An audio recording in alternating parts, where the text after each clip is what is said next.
Hi maritime professionals and enthusiasts, and welcome to FutureNautic YouTube channel. I'm Martin Jacob, your host today and the founder of FutureNautic.com. Welcome aboard the FutureNautic YouTube channel, where we are exploring the future of maritime. Together, we are uncovering groundbreaking innovations and the pioneers of tomorrow as we're driving change in the marine industry's evolution. Subscribe and stay tuned for the most fascinating maritime discoveries and trends. Today, we're taking a closer look to the TNV Valencia Startup Festival, where to my surprise, I discovered some insightful presentation about maritime industry. So let's dive in. When I first arrived into TNW Startup Festival, I was thinking, I don't know, will I find any startups? Will I hear any presentation or stories or leaders from marine industry? Because on their agenda, there were categories totally unrelated to marine industry. So I thought, okay, yeah, maybe I will focus on other things.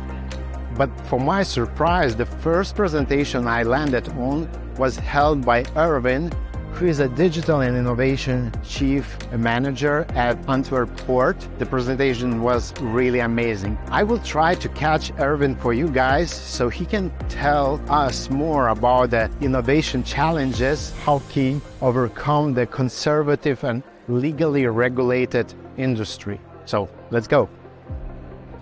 Okay, Erwin. Really nice to meet you. I really wanted to catch you after the first presentation I saw you to talk a little bit about what you do. And can you do a short introduction of yourself? Yeah, well, I'm the Chief Digital and Innovation Officer of the Port of Antwerp-Bruges, the second largest port in Europe.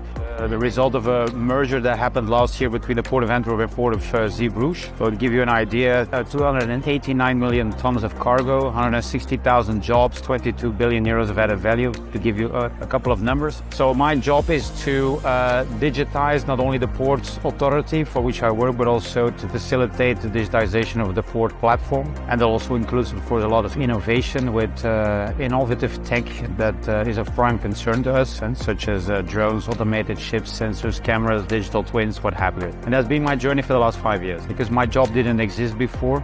So when the new CEO came, he was convinced that digital and innovation had an important role to play in building the new organization. But of course, then the question is, what is it? And what is the goal? Because digitization isn't a generic term, so you have to make it tangible. I heard what changes you made over the last 5 years in the industry. Could you tell me like top 2-3 challenges what you needed to overcome over those 5 years? Well, I don't like to see the world in terms of challenges, certainly not problems, but as opportunities. So that's a mindset. What opportunities you got? Actually, it's my personal quote in life, that you have problems, challenges, and opportunities, but actually that's 3 times the same thing, only the mindset is different. And if you try to see the world as such, the digitalization strategy is focused on transforming the port into a smart port. And in doing so, we are in need of a lot of innovative technologies that can help us, first of all, in our role as port authority and being responsible as a regulator and an operator to go after, for example, implementation of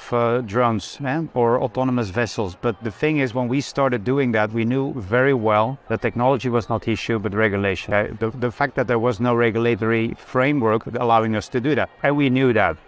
So that's why we took the decision to open up the port as an innovation platform, so that it allowed innovative companies to prove their technology in the relevant context, and so that we could go together to the regulator and say, okay, we have proven it works. We need it from a strategic perspective as the economic powerhouse of the country. So let's work on adapting these laws. And of course, that takes time. And in some cases, it went faster than we had hoped, and sometimes it took us longer. But eventually, we got what we wanted. And if you put yourself in the position of a regulator who is, by definition, risk averse, they want to avoid risk, and that you don't have to jump from A to Z. There are a couple of steps in between. I have one question about APICA. Can you tell me a little bit what it is? Well, APICA stands for Advanced Port Information and Control Assistant, and it hints at the name of the current nautical system, APIX, where the S stands for system and the A stands for assistant. So it's about an ongoing evolution, discovery journey in our organization, the Port Authority, to reflect on what can technology bring and how do we blend that with human beings that are responsible for keeping the port up and running at all levels, so that we have the perfect match between a human being and technology to make our people more effective and efficient as possible.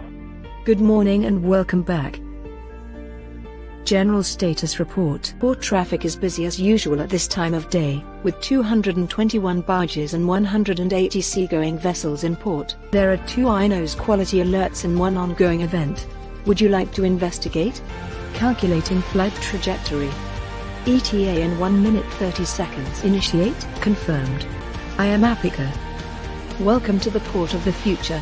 And it started in 2018 with an inspirational phase focusing around a digital twin to get everybody on board in terms of, okay, what is feasible, why would we care, and why would I care? And then from there on, it evolved into a broader portfolio of initiatives. And then the culmination point is the current operational digital twin, which is actually the culmination point of a lot of underlying technologies, sensors, smart cameras, drone data, but all kinds of data, algorithms, data science, new architectures that create that digital twin, gives us situational awareness about what is going on in the port and allows us to move into predictive and prescriptive models, so being able to predict what's going to happen. But much more than the digital twin, it's about the vision behind it and also about the shift in mindset in the organization with regard to what's feasible and moving away from a risk-averse approach into a much risk-embracing and a more enthusiastic and open-minded set of vision with regard to, okay, let's do this,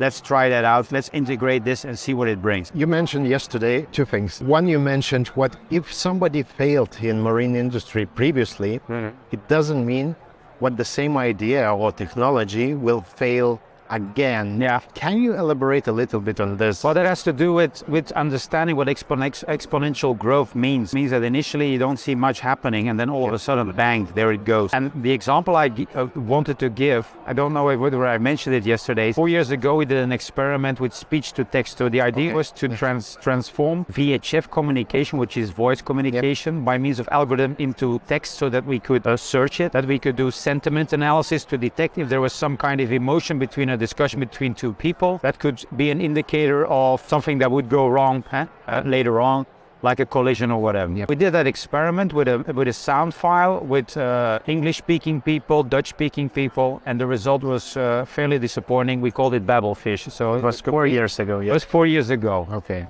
3 months ago, we did that again with the same sound file using OpenAI platform, and it was 95% correct. Wow. So everyone was baffled, and the funny thing is, we told that story to a couple of organizations, and they said, oh, we've done the same thing 4 years ago, and we said that doesn't work, and we didn't try it again. So my statement is, if you're dealing with something that grows exponentially, and technology does, then you have to try it again, 6 months, 12 months, 18 months, because the biggest mistake you can make is state, I tried it in the past, it didn't work, we're not going to do it again. That can kill you. The capabilities are growing, and what you currently use as day-to-day technology probably didn't exist 10 years ago. By the way, when I, in 2008, which is a long time ago, saw my daughter, which at the time was 6 years old, pass me by through the living room with an iPad, FaceTiming with a friend, I looked at it and I thought to myself, I've seen this before. As part of Star Trek in the 1970s. In Star Trek, you see people tapping on a tablet and then it walks through your living room. It costs 600-700 euros. And you say, oh my God, this was science fiction when I was that age, right? So you have to keep that in mind because that's very important also in reflecting with regard to the challenges we face for the next 3 decades. You have to have confidence in that, because otherwise you're going to say, we're not going to make it, which is a stupid position to be in, you know. We have the moral obligation to be optimistic about what we're capable to do. Think about COVID. It's going to take just 10 years to make a vaccine. No, 10 months, because everybody focused on the same problem. So that's how you see what we are capable of doing. And if you see these examples of very big challenges, then. So you think marine industry going into that direction, right? Yeah, of course we're going to go in that direction because we have to. We're part of the same solution. we're part of the same planet, so we can't say, well, this is not our problem. It's everybody's problem. Market regulation helps, deadlines help, technology is there, that's not a thing, the money is not the thing. It's a question of how fast do you go. Bill Gates, How Do You Avoid the Climate Crisis? His book states about what are the technologies that can scale the fastest in the shortest amount of time. That's big. So the moonshots, that's good for within 20 years or now. But what are the technologies that are mature enough to scale up? Because then it becomes more cost efficient and cheaper, and then the ball gets going. And every technology that's available, use it. These stupid discussions about e-fuels, well, it's an option, use it. Nuclear is an option, use it. Use everything you can, because we're not in a position to say, well, we're not going to do that, because there's a better option. Being what? It's plus, and that's going to get us there. That's at least my opinion. It was really interesting. I hope one day we can see each other in Antwerp, in the port. You're more than welcome. We can do some tour maybe. I know the area is huge. How big it is? It's 100, the Port of Antwerp alone is 120 square kilometers. Wow. So the entire city of Antwerp, in between a highway, you can put it 6 times into the port. That's 120 square kilometers. So driving around there takes a while. Yeah. Okay, so at least a little place in there. Okay, thank you. The most amazing aspect of this TNW Valencia Startup Fair is the location. It's a marina of Valencia. I really love this, and because I live quite near from this port, I quite often visiting it. I was thinking, before I can talk, who can explain why Marina of Valencia is really important for digital businesses and entrepreneurs, the local entrepreneurs and European entrepreneurs. The first name I find in my head was Nacho Mas. He's a CEO of Startups Valencia. Let's find out. Can I get him so he can explain and tell us more about the Marina of Valencia? I'm Nacho Mas, I'm the CEO of Startup Valencia. Startup Valencia is the platform that groups all the startups around the region of Valencia. We are more than 1,200 startups in the region of Valencia. Yes, and we work together in order to access to the investors, talent, corporates, institutions. By the way, the last number I knew it was 600. Now you see double. Really, Valencia is really growing. Can you tell me why this location where we are is really important for Valencia startup ecosystem? For Valencia, it's really important to be here in the Marina de Valencia, because it's the hub where the things are happening for the last years, no? And we know that this is the future, because it's in one point, in one view, you can see what is happening in the tech atmosphere, and what is the talent, where are the corporates who wants to collaborate with this talent, entrepreneurs, and we are very happy to welcome here people around the world. I read the news and I'm following startup ecosystem of in Valencia and globally. And can you tell me a little bit about this building? Yes, our building, it will be called La Terminal. La Terminal? Yes, because it was in the past, it was a terminal in this harbor. So the boats to go to Ibiza, Palma de Mallorca, Baleares, were here when we went to. Now you will be taking tour to the global world of innovation. Yes, to connect with everybody there. Yes, this building it will be before the end of the year. It will be the tech hub, startup tech hub of Valencia. No, we want to open there the headquarters of the Startup Valencia Association, and also the meeting point for everybody in this ecosystem of the south of Europe, because we think that in this point we are really well connected with Madrid, with Barcelona, with Paris, London, Italy, Germany, and different hubs around Europe. And we have this marina, we have this building, and we want to put in value to grow and go to the next level. Yeah. We'll have there about 500 people working every day, but we want to have there many events, activities, education, many kind of programs, open innovation programs also.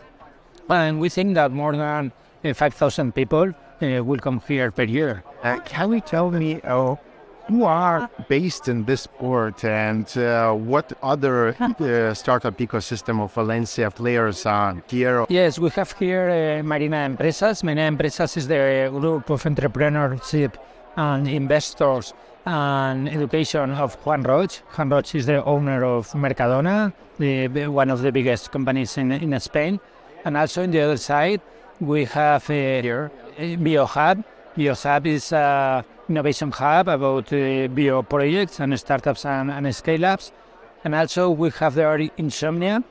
Insomnia is where we have open innovation programs about fintech, insurtech. And also we have Zeus and Sesame, that there are two scale-ups that they are growing a lot globally, and they are based now here in the Marina. We are very happy for having here TNW, and also we are collaborations to have again next year, of course, and next years. No? And yes, we have in October BDS 2023, Valencia Digital Summit, and we hope to have there more than 12,000 people again, and all the entrepreneurs of the Europe, and investors and corporates are invited to come here. Yeah, I was in this event, really great event, 12,000 people, first time in Valencia. And now I see how you're growing Canada. I wish you really good luck in the growing this ecosystem and attracting more folks from around the world. This is the key. Valencia, as I know, is I know the best city in the world for the lifetime and work time balance. Thank you very much. Yeah, thank you. We have explored the beautiful marina of Valencia, the innovation hub, and at the heart of it, TNW Valencia Startup Festival.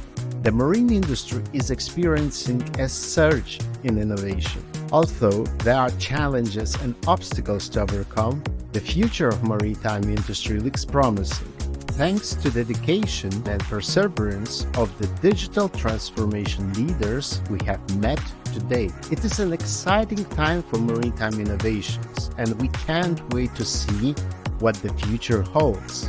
If you are involved in the building innovation for maritime industry or would like to engage in discussion about the challenges and the new solutions within this sector, we invite you to reach out to us via email podcast@futurenautic.com. We would love to hear your story and have you as a guest on our podcast, which is dedicated to marine enthusiasts. Don't hesitate to get in touch and share your insights and experiences with our audience.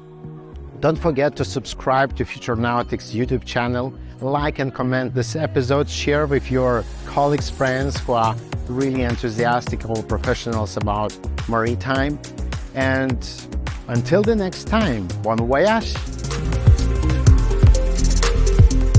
Subscribe and stay tuned for the most fascinating maritime discoveries and trends.